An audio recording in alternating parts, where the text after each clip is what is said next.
Hello, everyone. My name is Priscilla Chirma from Youth Television, and today we are at the premises of the University of Ghana, and today we are about to learn about the traditional dance Borborbor. And to do us the utmost honor, I have with me Dr. Eyram Fiagbedzi of the Department of Music, School of Performing Arts, University of Ghana.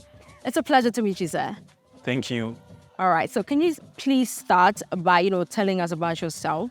My name is Eyram Fiagbedzi. A senior lecturer at the Department of Music, School of Performing Arts, University of Ghana.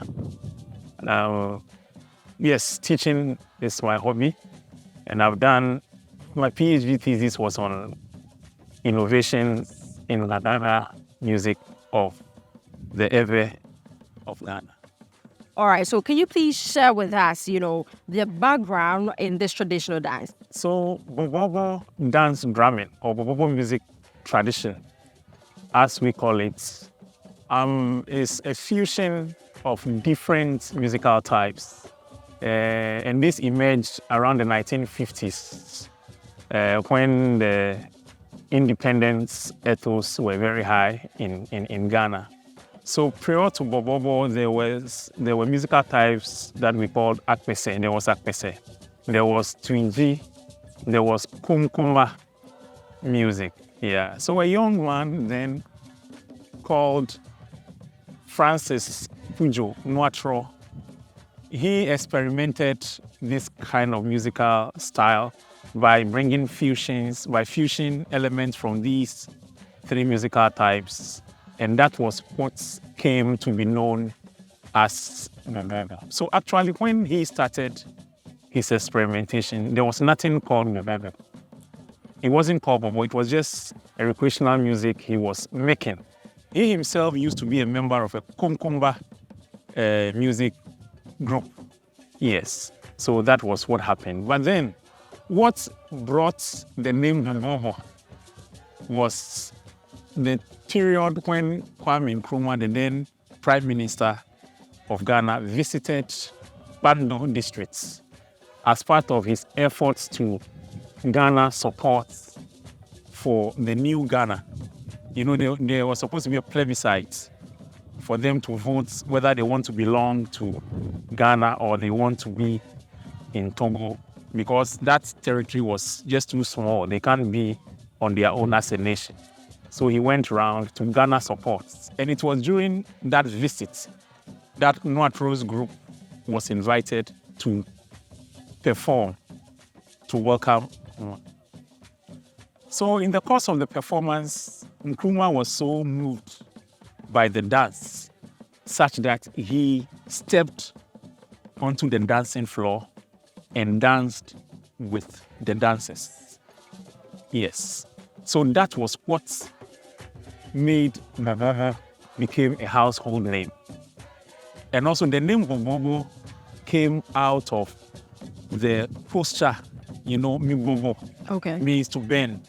Okay. To bend down. Mibobo. So whilst they were dancing, in order for them to bring out more aesthetics, the leaders exclaim, Mibobo. Okay. And so that's where they have to, twerk or wriggle their waists. So that was when the name Borborbor came. Okay. Yeah. And there are songs to that. Borborbor voile didi, mi borbodeji. Voile di da da da da da da da da da. Borborbor voile wubu, mi borbodeji. Yeah. So that context, that was, and it's believed that the bend down movement was a way of showing respect, humility to the Prime Minister. And for that reason, the musical ensemble became known as Nkrumah's own Borborbor band. So you had their T-shirts and uniforms having the inscription Nkrumah's own Borborbor, CP. So he really used them for all the campaigns for the CP and all. And that was the reason why Borborbor became very popular. I had said earlier that there used to be Twiji, Akpese, and Kumkumba. The Kumkumba is a marching dance. So like they move this way. It's a procession, but then they move this way. And that's what you see in Borborbor. When they are dancing, they go this way, they come this way. They go this way, they come this way. Now, Twiji was a very amorous dance for young people. So even some communities within the then Volta region, they banned that type of dance because they danced with gestures that were very erotic, sensual, that they used their fingers. Okay. Yeah. So in order to avoid that, Nuatru gave his dancers handkerchiefs. Oh, To that's what brought about the hype. the handkerchief to prevent them from the temptation of wanting to use those twitchy things in the Borborbor dance. So that is the reason for the dance. But others will tell you that, because Nkrumah usually uses white handkerchiefs and all that is why they use handkerchiefs. But that is not correct. That is not accurate. Right. Yeah, so the instruments that were used then are not the instruments that you see now. The instruments that they are using now are akpese instruments, the round drums. They were used for akpese. Borborbor, they were using what we call the frame drum, the tamalin. The pati is a round, small round drum that is held. And what they call congas is like twin drums. Yeah. Those were the drums, musical instruments they were using. But at a point, the akpese drums were incorporated into Borborbor.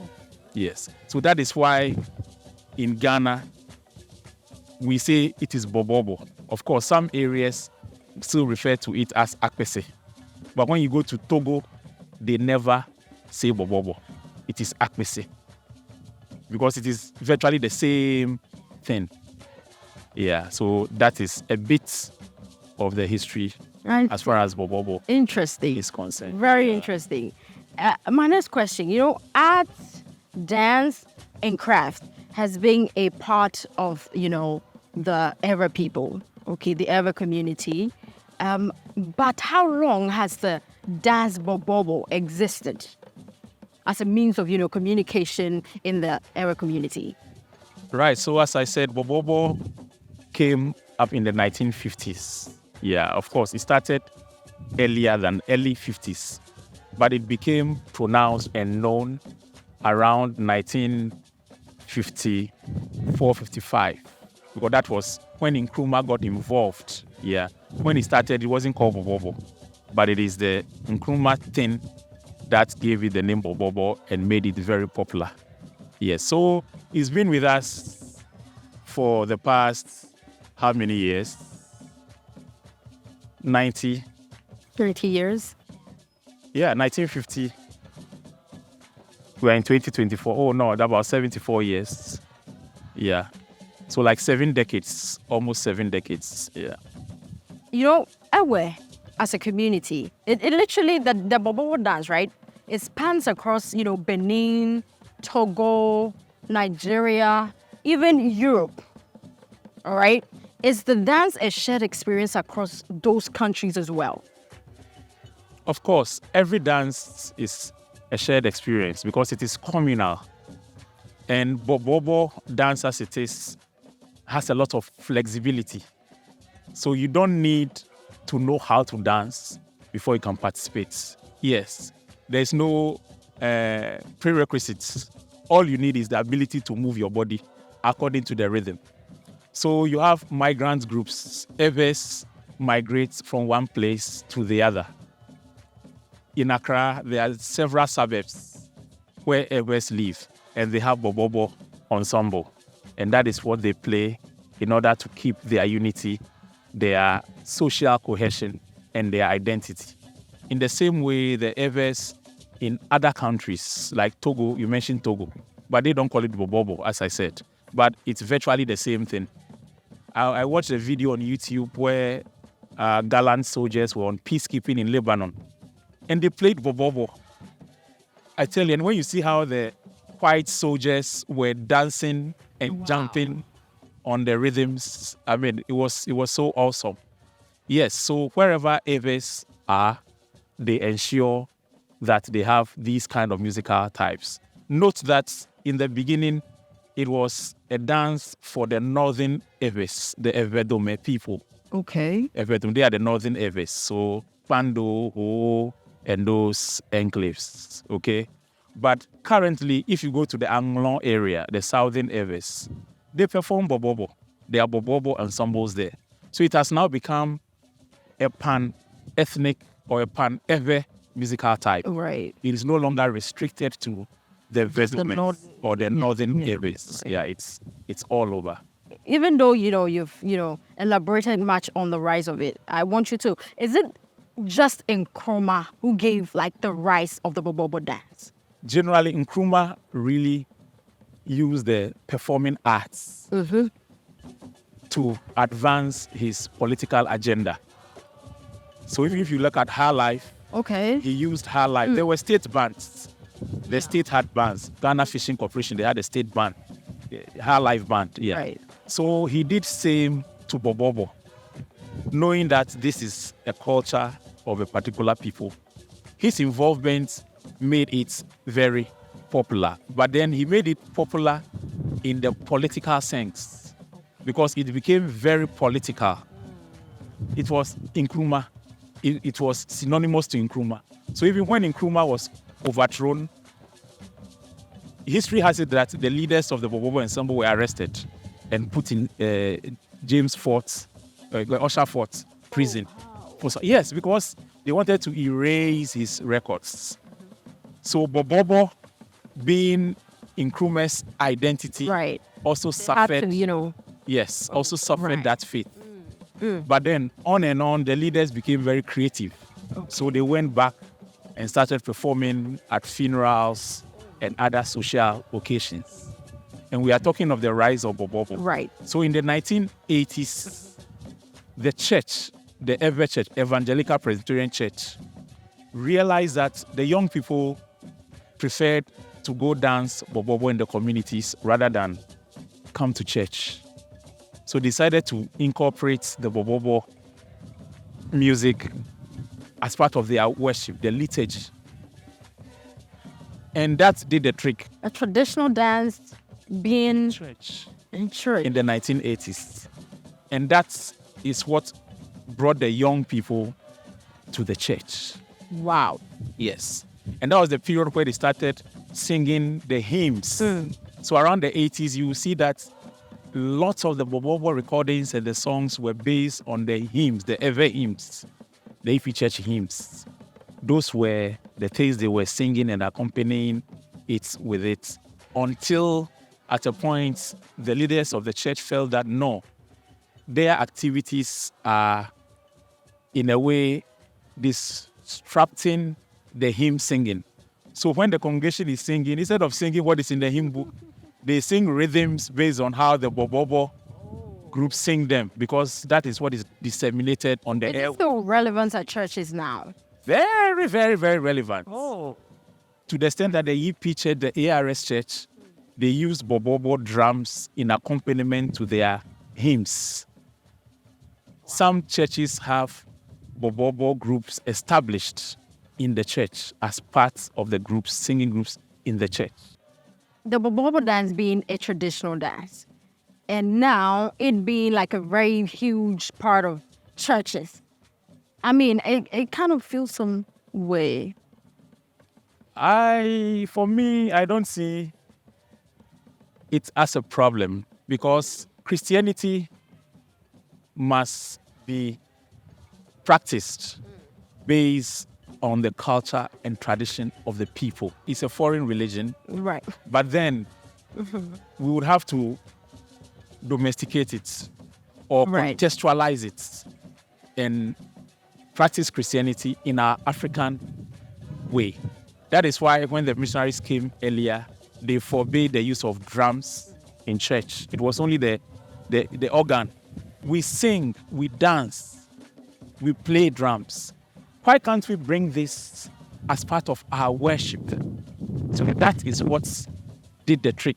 Wow. And through the church, Borborbor has become very, very, very, very popular. So apart from Nkrumah, the church, or even if I would say the ever Christian church, is another factor that has Promoted. promoted Borborbor music. Very, very interesting. My next question, right? How does this dance, this Borborbor dance, connect with people within the community, especially the Ever community? Right. So Borborbor, because it is a cultural practice of a people, there's some kind of attachment. The people have that kind of attachment or connection with it. Okay. So anytime they hear it being played, some way, somehow, they are drawn to the performance. Okay. So wherever they find themselves. So in the Ewe communities, for example, during funerals, there is an opportunity to play Borborbor. Right. During community, community cleaning, like communal labor. Patient. Exactly, communal labor. Right. They call it outdoorings, marriage ceremonies. I mean,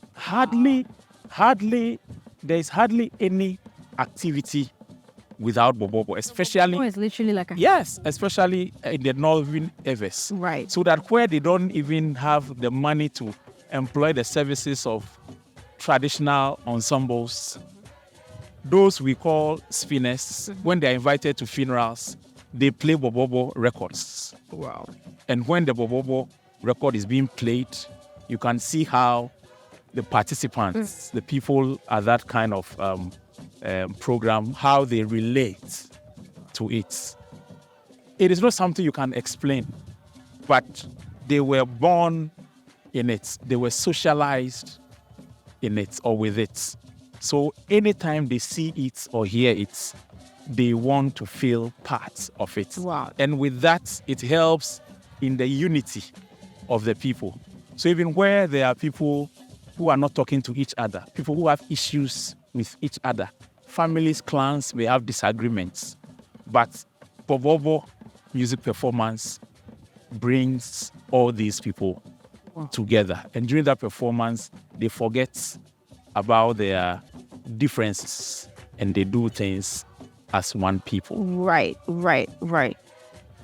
It's like you are a custodian of this. Literally. That's what I would call it anyways.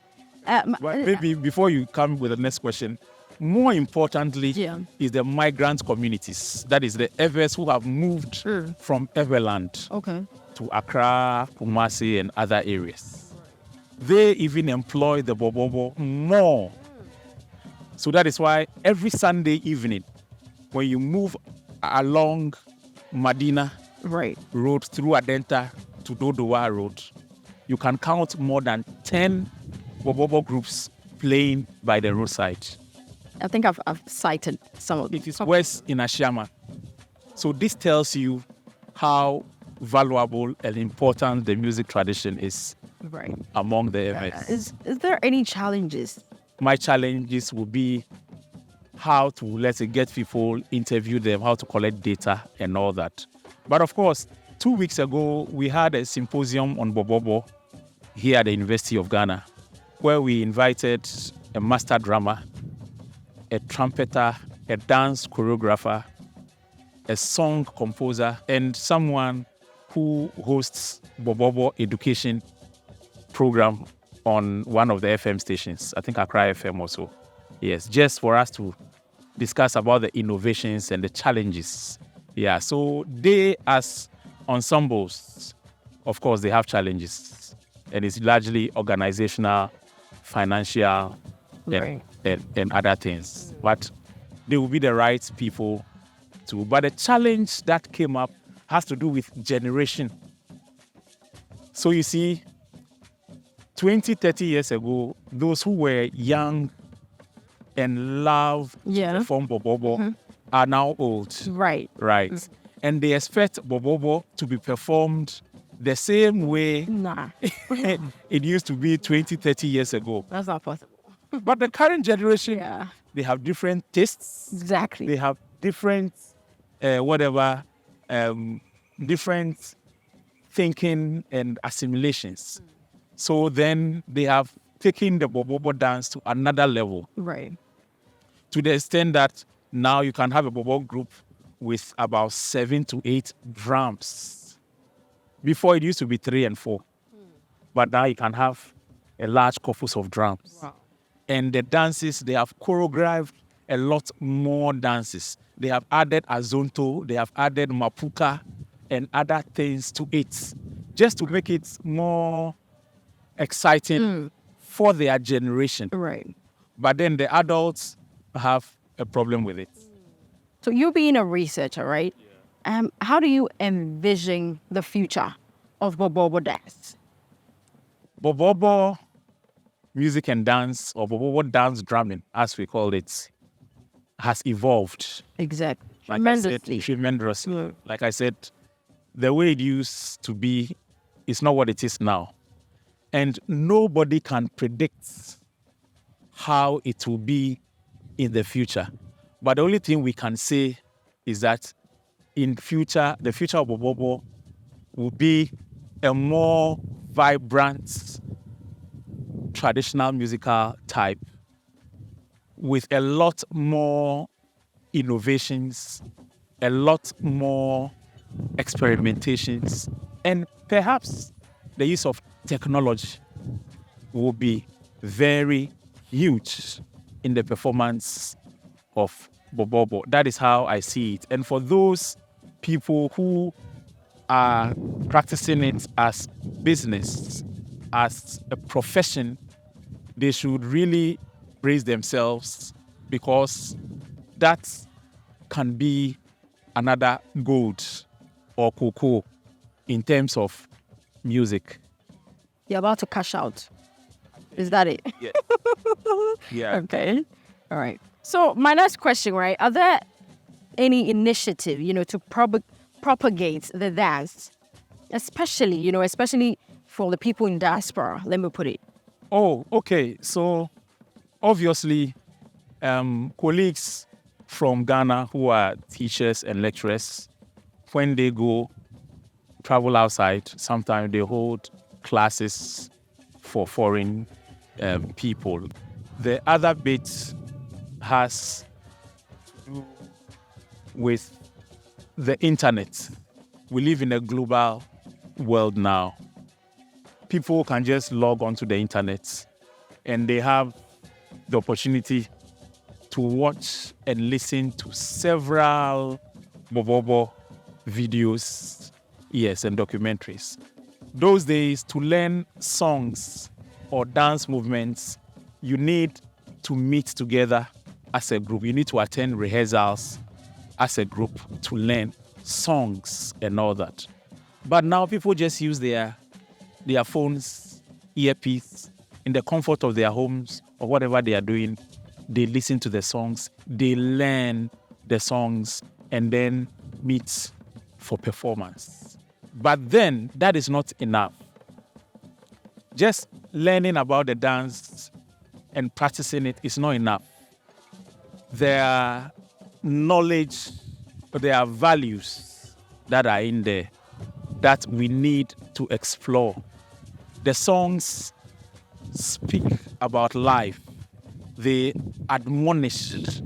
So must we only sing these songs, or we must heed the words and let the words guide us in the way we do our things? Some dance movements even talk about how the Evers migrated from Noche. So you have a dance movement, 1, 2, then they move back 1, 2, 3. 1, 2, 1, 2, 3. That is an example of a dance movement that is depicting the escape from Noche, from the wicked Agokoli. But people just do these dances without knowing what is behind here. And even most importantly, the drumming. Oh my God, lots of issues. Proverbs, they just create stuffs on the master drum. So what you hear are not just rhythms, but actually they are texts. It's from profane to proverbs and to other nonsense syllables. Yes, it is just the beauty of it, and that is the creativity and the innovation. It's getting exciting. You see the role of the trumpet in Borborbor. Before it used to be just the bigil. You know the bigil? The bigil has no valves. Yeah, you just play it. Yeah, that was what was being used. But now you have the trumpets that has replaced the bigil. And the trumpets don't just play solo, but at a point they play together with the master drum. They play the various rhythms. And this is what, gives Borborbor that kind of vibrant groove that people cannot resist. Indeed. We cannot resist, all right? We can. Before we wrap up, do you have any words of wisdom for, people who are looking to explore traditional dance, especially the Borborbor dance? Yeah, of course, traditional dance, even though it is, we say traditional, the question is whose tradition? Is it our parents' tradition, our forefathers' tradition, or great-grandfather's tradition? So I believe that what we do today is also our tradition, and it's our traditional dance. So it's our duty to love it, to make it work. Let's explore more new things in order to make it more appealing, because culture is dynamic. It is not static. So as things change, we need to change with them. And our elders should know that music of yesteryears cannot be the same as today. It is likely to change. So they should allow the young ones to have fun and explore. That is the beauty of creativity. Right. Thank you so much. Thank you so much. I really appreciate. Thank you so much. Ladies and gentlemen, in fact, I believe that you at home have been, well abreast, well equipped, because I am, in fact, right now, I'm seriously knowledgeable, because the Borborbor dance is something that I really do know about right now. Honestly. Thank you so much. Thank you so much. Thank you so much. I really appreciate it. All right, so this will be the end. We draw the curtains for today. My name is Prissy of Youth Television. This was the interview with Dr. Eyram Fiagbedzi. All right, see you.